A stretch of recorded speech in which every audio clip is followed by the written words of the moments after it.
Howdy folks, Riflechair here. Welcome back to the channel. So it's been a little while since I made a video, and I'll tell you why. It's been in the neighborhood of around 5 or 6 weeks since I uploaded a video, and there's various reasons for that. I'll tell you why now. But basically what this video has to do with today is essentially taking on big projects, firearm security, relationships, and we'll finish off with what kind of my future video plans are. So anyway, last year in June, I think it was the middle of June, we started a major house project, and that has been one hell of a journey. Let's put it that way. And we're talking about a major house project, which is where you're basically digging up foundations, replacing foundations, walls, strengthening up the superstructure of your home, trying to energy proof it, trying to lower your energy costs, insulation, those kinds of things, and brand new roof, a whole bunch of massive personal investment that it takes to put into a project of this scope and magnitude, right? We had to pour all new footings, build new foundation walls at a huge cost. And what this does, over time, is it just kind of transforms as you go through a house renovation, doing structural, non-structural work, is that the more you rip out of your house, the more you realize what you need to do, because your plan is constantly changing. You have to be flexible and be able to redirect priorities because of this new situation that you've uncovered. So it's constantly going on. And then at the same time trying to figure out what it is that you're able to do with the allocated project funds, which you have limited resources there, right? So you want to be able to put that money where it really needs to be. So anyway, last year we started a major house construction renovation. That was in June 2017, and it's now March 2018, and we're still in it. But it's starting to wind down. We're back in our house. We actually had to egress from our house for 3 months. So these are one of the reasons why there haven't been a lot of videos on the channel lately. We actually had to egress from the house for 3 months this winter because we basically gutted the entire upper story and rebuilt it. Now what this does, especially true for a firearms owner,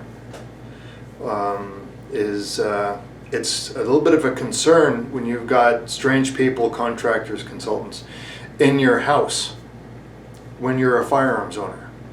You know what I mean? Because you don't know who these people are, right? They're here to do a job in your home, but they have basically access to certain areas. So you got to make sure you explain to your prime contractor is that there are areas of the house that are off limits. Now that is only off limits for kind of your normal contracting crew. Some of the specialists, like your trades and journeymen and stuff like that, you're going to need to be able to bring them into certain areas you don't want them in, but they need to be there to get the job done. And that includes your areas in and around your safe firearm storage facility. Now, all of my firearms are locked up, and they're in a location of the house that you're going to have to try to work hard to find it. But when you've got people in and around those areas, by necessity, they know where things are. And you never really know, so far as the security of those people, so far as whether you can trust them or not, right?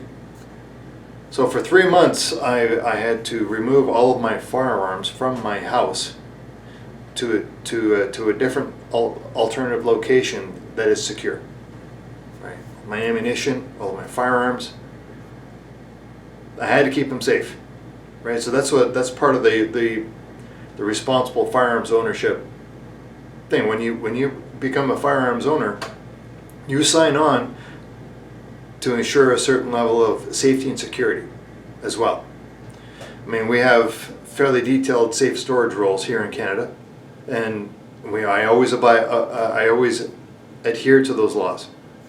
However, when you've got people in and around your house, it's just best to take those things and move them to a different secure location. And in this case, it was built into a false wall. Right? Out of mind, out of sight, trigger locks, the whole thing. They were rendered into a condition that could not be readily used. Plus, they were built into a false wall. So out of mind, out of sight. Out of sight, out of mind. So, to be honest with you, it has sucked. This whole house construction thing, it has sucked. It's impacted the entire family in a material adverse way. We're out of our home. We're in the tiny little shoebox rental house that we could afford, and it was the wrong house for us, but it's what we could afford. And you're away from all of your property, away from all of your stuff, and that causes all kinds of logistics, and the logistical problems. Like trying to get the kids to school, because you're further away from your catchment area. But it will impact firearms owners in a very serious way. First of all, it's because you don't like being away from your firearms. You don't like being away from your home. You don't like being away from your stuff, right? Because it's part of the Riflechair YouTube channel is that firearms are a big component of that, right? So I haven't really been able to do too much of that, and then so that's materially adversely affected the number and the kind of type and the quality of the videos that I'm used to doing. So that's kind of it in a nutshell so far as to what's been going on with me. We're back in our house now, and it's so nice. It's so nice to be back home. Let me tell you, it's just like I finally be able to breathe again. And also, what you'll find, firearms owners, is that it's a really going through a major construction like this is a very good thing for you to test your relationship with your partner. I mean, if you're thinking about getting married, for example, go do a renovation in your dwelling wherever you're living. Right? Put your relationship under a modicum of stress. See yourselves at your worst, and then decide, yeah, okay, we're still worth getting. This is worth protecting, right? Our relationship was able to endure this test, and we know that we can do this. We can make this work, and then get married. Get married afterwards, because we just were so sad to see the number of people splitting up at the rate that they do in Western civilization. It's just incredible. The number of divorces that we have. It's so sad, and considering if you had children by that point, it's just so sad. So firearms ownership, the construction of our house, safe. Firearm security and theft is obviously something you need to take into consideration, especially if you're not in your dwelling anymore while this work occurs. Because when you've got ceilings torn out, insulation in the air, and dust, and everything's covered up, and it's just a major doing. You're not living in that environment. It's unhealthy. You have to get out of it. So firearm security and theft, you got to think about that kind of stuff. You got strangers in your house. They may know where everything in your house is now. And they may know people. Make a phone call and say, yeah, I know what this guy's got. Find a safe alternate site for your firearms. Get them out. Get your firearms and ammunition out. Have friends and colleagues or family members that you can trust. Give them everything that they need to ensure that those firearms are going to be safe. And help them out. Don't just expect them to do all the work. You got to do it too. Find an alternate site. So for shooting videos, looking into the future now that we're starting to the dust is starting to settle, as it were. There's a few shooting videos that the channel is going to be probably the top 3 priorities at this point in time. The first one is obviously going to be the 2018 Cabin Fever Challenge. There's a video on that. It's the middle of March is coming, so I'll be starting to look at your videos now. If you're not sure what I'm talking about, click right here on the link. Hopefully we can still do this with YouTube, and the rules for the shoot. It's a competition. Cabin Fever Challenge. No, it's the middle of winter time, but in other places of the world it isn't winter time, but still get out and do it. New Zealand, Australia, England, Germany, wherever you're from, go out and do it. Who cares? If you don't have snow, that's not fair, but if you don't have snow, that's okay. So there's the 2018 Cabin Fever Challenge.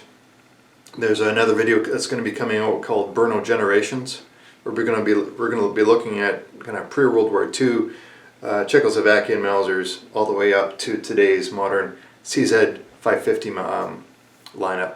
And then we're also going to be looking at another video that I've got that I'm working on. It's kind of up here right now, but it's called "What is a Sniper Rifle?" And so essentially, what the message of that video is, it's what you use it for that makes it what it is. I know you got these people out there with the big heavy barrels, 338 Lapua, and massive, you know, beautiful rifles that weigh about 10, 12, 13, 14 pounds. But it really, honestly, it's what you use it for that makes it what it is. And this is the example I'll be using in this particular video. This here is a Yugoslavian era Zastava Model 98 Mauser, an 8x57. And Zavodi Crvena Zastava. I can't say it, Kragujevac, Yugoslavia. I know I'm saying pronouncing that wrong. But this rifle with this particular optical sight will mean something to some people. And depending on where you're from or what your personal experience is. But